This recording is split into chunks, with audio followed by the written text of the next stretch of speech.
met George Bush at his estate out in Walker's Point in Kennebunkport, Maine. That was kind of one of the most wild experiences ever, going onto, the president's compound, Secret Service there, and then we roll up and say, hey, it's Matt Manasse in here for Pickleball, and they just let you right through the gate.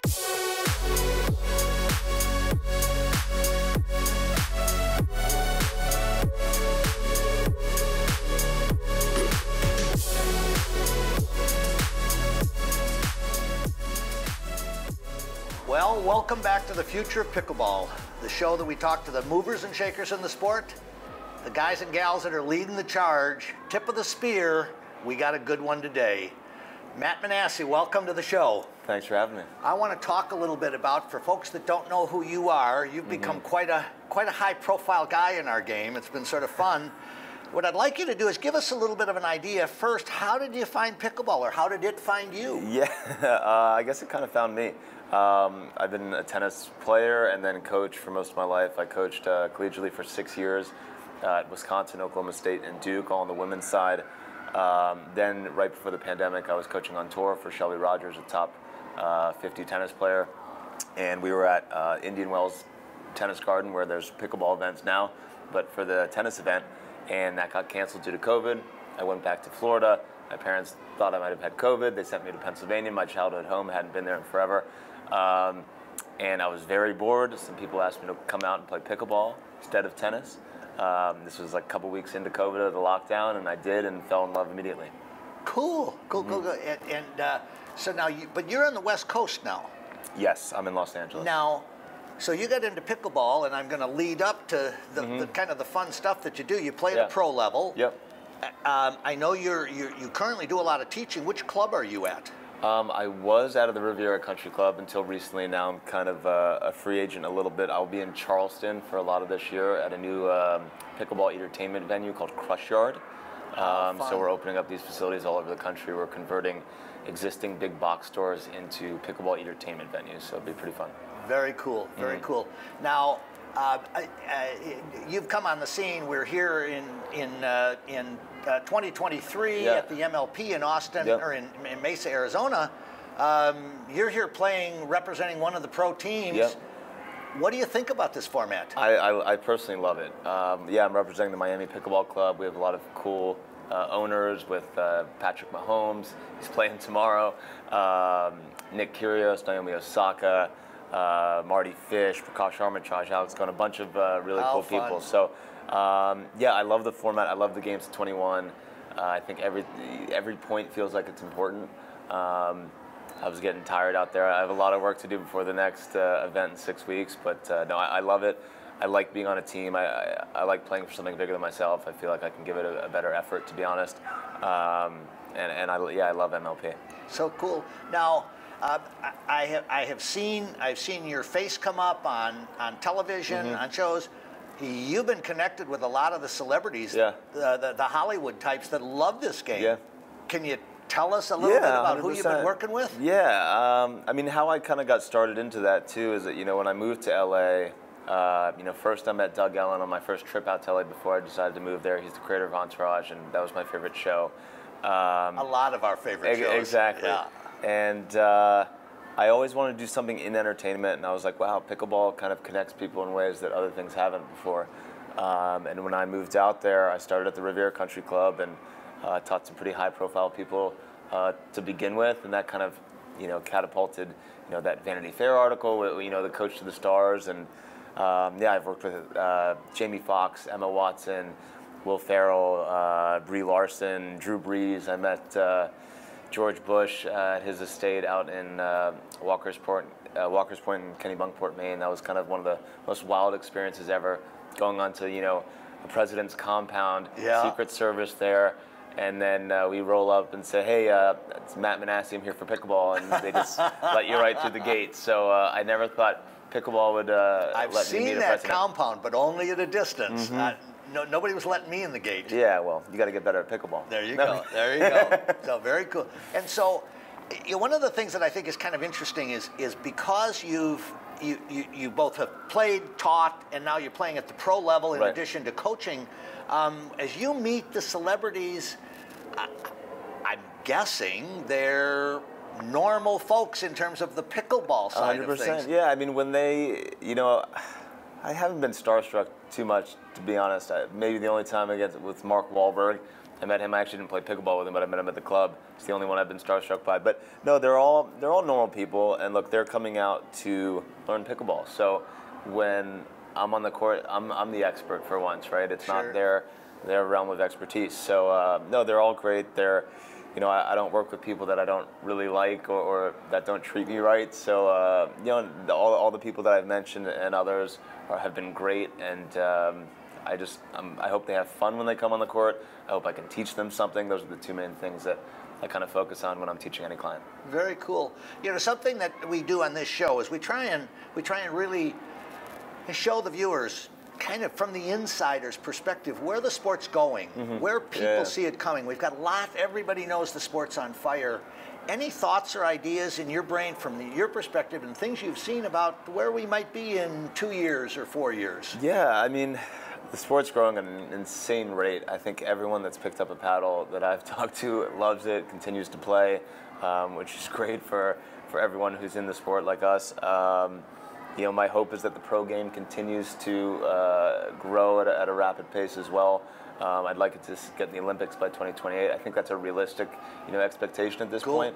I think, we need to do a better job as a community to get it into schools and, getting the younger generation moving, the elementary schools, and coming up with more charitable programs that way. And I'm talking to a few that are, trying to do that. I think a lot of people are focused on the shiny object of the pros and, paddle contracts and all these different things, entertainment venues, which I'm involved in too. But I think we do need to do a better job of getting it in schools, getting the kids involved. And I think some of these tours can do that at various stops around the country. And I think that would go a long way into continuing, the growth of our sport. Yeah. So there are a lot of discussions I'm working on a couple projects myself on the youth side of things. One of the things that I'd be interested in what your perspective is, most of us that came into this game, when we got started with it, there was a joy that we felt, just a fun. It was just sort of this, most of us came from sports backgrounds, or many of us came from sports backgrounds that now, in my case, I wasn't a kid anymore, to be able to have the fun of a kid. Do you see that going on a lot of places you go with the newer players that you're coaching, bringing into the game? Yeah, I think, at the recreational level, it's still that, right? People are getting into it and absolutely love it, and they're playing, they get obsessed, and they're playing 4 or 5 times a week, but for them, it's still fun, and there's that, kid-like joy. The movie Sandlot, for example, they just have fun. Yeah. And I think that's the case in most parts of pickleball, which is why it's the fastest-growing sport in the country and maybe the world at some point. I think the pro level, I think we all need to keep that in mind. I think it's growing so quickly, and people are really concerned about obviously making a living and doing all that stuff, which is important. But we do have to remember why we picked up the paddle in the first place, and what kept us coming back to the courts. And so yeah, it's definitely an important piece. I've wondered. I've been around the sport a great deal for a long time. I've been to many of the major national pro tournaments and amateur tournaments. Do you think that there is a perception in the pro side of the game that they're really the ambassadors carrying the message? Because that's one of the things that I wonder about is younger adults obviously have to be focused on their own personal needs and wants. Right. But I wonder sometimes if the pro game couldn't kind of, they're really carrying the banner and the message. And it just, I love the fact that we come to these big events and we still have access to you guys. Correct. We're able to talk to you on the sidelines. But that's really where I think the rec players and the pros have a great opportunity to really flourish together. Does that work with you? Yeah, 100%. I mean, I love that you can come here and interact with fans and rec players and people that love the game. I mean, it's at a point where it still feels like a small community and a family, so I think that's a good thing. Fast forward a couple years, that might not be the case. You might have, credentialed areas and security and all that stuff, which it could get to and probably will get to. I think, the ambassadors around the country, a point that needs to be made, I think, is to get better coaching all across the country, yes. right? Better educational forums and seminars and all that stuff, so that the information that is getting to Erie, Pennsylvania, or Des Moines, Iowa, or wherever, small places across the country, is the right information and can help people grow as players or grow as fans or whatever their interest lies. One of the things that I've tried to ask each of my guests that I get on the show is to kind of look into the Matt Manasse supervision. If in the perfect world, where would you like to see this sport go? What would you like to see it become in the next few years? That's a good question. I don't know. It's grown so much in the last 2 years, 3 years since I've been in the game. I couldn't have imagined coming to Mesa, Arizona, and having this big of an event. We have another one in Daytona, and then 4 more after that. From the professional side of things, I would like it to become a little bit more professional, to be honest. Like some of these events, it would be nice, to make sure all the rules are followed. To, if you're supposed to have a certain water bottle on court, that should be the only water bottle you have on court. I think we're a little spoiled, to be honest, as pros, because we're all so new, and the growth is there, and we're just kind of, we're entitled to a lot of things, I guess. I don't know. I think the sport's growing quickly, and I think naturally it's going to get to where it needs to go. I think the youth needs to play more, so I think that needs to be a focus.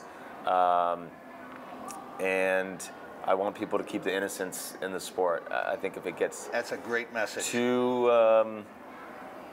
about our own dollars as pros or whatever it may be, then it can lose some of its fun and well, I think all of those that came out of lifetimes in the tennis world, we kind of know that everything in tennis isn't perfect. Right. And in my mind, we've sort of got an opportunity to sort of create this new thing that can take a lot of the positiveness and excitement and energy. Right. But the niceness, the joyousness, the fun is something that I think is really an element we all need to try and really run on. So you work on youth, I'm going to work on youth. How about we help each other and we just stir up this pot, because we've got to get young people coming into this game. 100%. And it is so. And young kids are loving it. I've taught kids that are 7, 8, 9 years old, and they pick up the paddle and absolutely love it, and they'll go to the tennis courts and they'll come back and vice versa, and that's fine. That's okay. I mean, when I was a kid, I played multiple sports, and whatever they gravitate towards, that's great. I think there's a lot of skills on a pickleball court that can benefit them later in life as well. So they should definitely be out there and having fun. In a lot of the youth things that I've been around, one of the things that struck me, and I'd be interested in your opinion, is sometimes we've got a kid that isn't the biggest, tallest, longest, fastest. Sometimes it's not the perfect, physique. Right. But they can be very good, and they can really maybe have an opportunity to excel in our game. Do you see that same thing? 100%. I mean, it's just like basketball, for example. The athletes that get to the NBA outgrow other sports. If you don't quite get to 6'8", maybe you're not playing basketball. If you don't get to 6'3", 6'4", maybe tennis isn't in the cards for you these days. Pickleball, it looks like that perfect height might be anywhere between 5'10" and 6'1", or and women obviously a little shorter, but it's more manageable. Anyone can succeed at pickleball if you put in the time, if you get the technique right. If you practice those dinks over and over and resets and all that stuff. So, the sport, it's more open for success for all different, body types and physical abilities. And I think, again, that's why it's growing so quickly. Cool. Ladies and gentlemen, I told you we were going to have a good one today. Matt, thank you very much. I've sure appreciated getting your input. Thanks so much. That was easy. Thank you.